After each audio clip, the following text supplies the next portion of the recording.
Welcome back dear friends. स्वागत है आप सभी का आपके अपने यूट्यूब चैनल राजेश गुरुजी। हम पढ़ रहे थे जनरल साइंस के एमसीक्यूज, जिसमें हमारा टॉपिक चल रहा था अंतःस्रावी तंत्र, जिसके पार्ट 3 हमने कंप्लीट किए। आज स्टार्ट करेंगे हम पार्ट 4। पार्ट 4 स्टार्ट करने से पहले क्लास का लिंक अपने सहपाठियों को जरूर शेयर करें ताकि उनको भी इस क्लास का लाभ मिले। चलो स्टार्ट करते हैं आज की क्लास। आज का फर्स्ट क्वेश्चन रहेगा, टेस्टोस्टेरोन क्या है। देखो, ये जो टेस्टोस्टेरोन है ये क्या होता है? क्या ये एंजाइम होगा, या वसा होती है, या कार्बोहाइड्रेट होता है, या हार्मोन होता है? तो ये जो टेस्टोस्टेरोन है ये एक प्रकार का हार्मोन है। ऑप्शन डी इसका सही हो जाएगा। नेक्स्ट है, टेस्टोस्टेरोन हार्मोन का स्त्रवण किससे होता है? जो टेस्टोस्टेरोन हार्मोन है इसका स्त्रवण किससे होगा? क्या वृषण से होगा, या अंडाशय से होगा, या थाइमस से होगा, या पीनियल काय से होगा? तो जो टेस्टोस्टेरोन है इसका स्त्रवण किससे होगा? तो इसका स्त्रवण होता है वृषण से। ऑप्शन ए इसका सही हो जाएगा।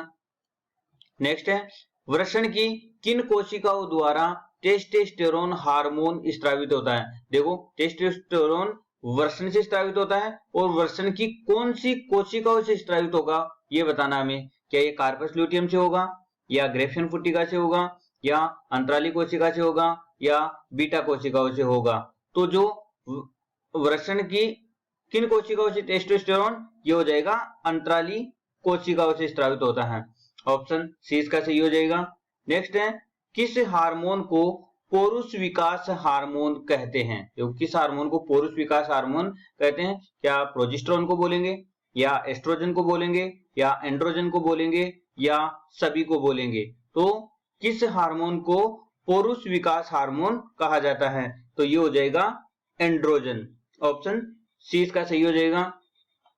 नेक्स्ट है, निम्न में से मादा हार्मोन कौन सा है? देखो, दिए गए ऑप्शन में से हमें बताना है कि मादा हार्मोन कौन सा है इनमें से।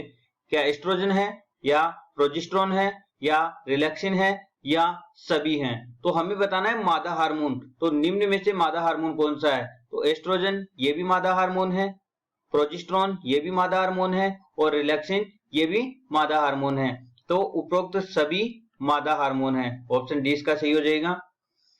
मादा में अंडाशय की कौन सी कोशिका से एस्ट्रोजन हार्मोन स्रावित होता है? इनकी अंडाशय की कौन सी कोशिकाओं से एस्ट्रोजन हार्मोन स्रावित होता है यह बताना है हमें। क्या ग्रेफिन पुट्टिका से होगा, या कार्पस ल्यूटियम से, या अंतराली कोशिका से, या डेल्टा कोशिकाओं से? तो एस्ट्रोजन हार्मोन स्रावित होगा ग्रेफियन पुट्टिका से। ऑप्शन ए इसका सही हो जाएगा।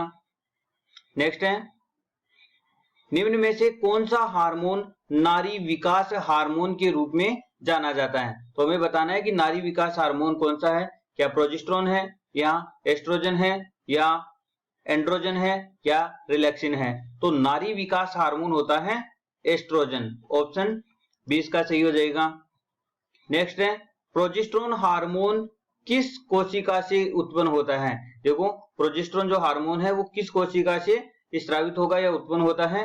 क्या ग्रेफिन पुट्टिका से होगा, या कार्पस ल्यूटियम से होगा, या गामा कोशिका से, या अंतराली कोशिकाओं से? तो बताना है हमें कि प्रोजेस्टेरोन हार्मोन किन कोशिकाओं से स्रावित होता है। तो ये होगा कार्पस ल्यूटियम। ऑप्शन 20 का सही हो जाएगा। नेक्स्ट है, गर्भधारण के लिए कौन सा हार्मोन उत्तरदायी होता है? हमें बताना है कि गर्भधारण के लिए कौन सा हार्मोन उत्तरदायी होगा। क्या रिलैक्सिन होता है, या एस्ट्रोजन होगा, या एंड्रोजन होगा, या प्रोजेस्टेरोन होगा? तो इनमें से कौन सा हार्मोन है जो गर्भधारण के लिए उत्तरदायी होता है? तो ये हो जाएगा प्रोजेस्टेरोन हार्मोन। ऑप्शन डी इसका सही हो जाएगा। नेक्स्ट है, निम्न में से कौन एक ग्रंथि नहीं है? देखो, 4 ऑप्शन दिए हुए हैं, इनमें से बताना है कि इनमें से कौन सा एक ग्रंथि नहीं है। थायराइड ये तो ग्रंथि होती है, जठर, यकृत, अग्नाशय। तो थायराइड भी ग्रंथि है, यकृत भी ग्रंथि है, अग्नाशय भी ग्रंथि है, लेकिन जठर ये ग्रंथि नहीं है।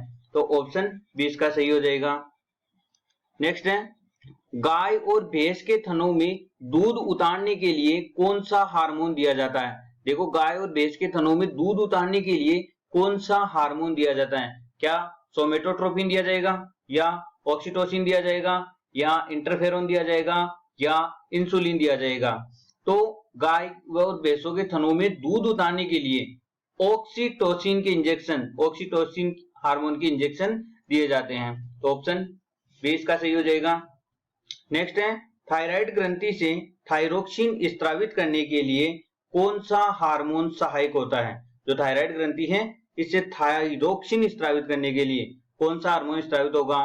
क्या TSH होगा या FSH होगा या LTH होगा या ACTH होगा?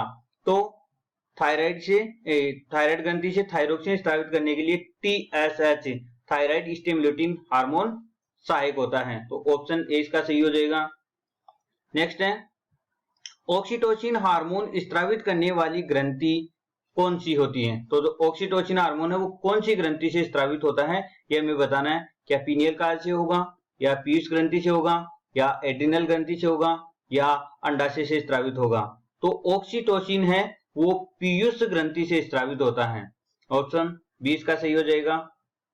नेक्स्ट है, निम्नलिखित में से किसको अंतःस्त्रावी तंत्र का पेसमेकर कहते हैं? देखो दिए गए ऑप्शन में से हमें बताना है कि किसे अंतःस्त्रावी तंत्र का पेसमेकर कहा जाता है।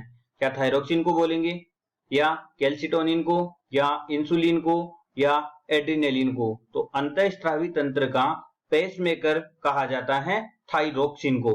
ऑप्शन ए इसका सही हो जाएगा। नेक्स्ट है, निम्नलिखित हार्मोन में से किसमें आयोडीन होती है? निम्नलिखित हार्मोन में से किसमें आयोडीन होती है?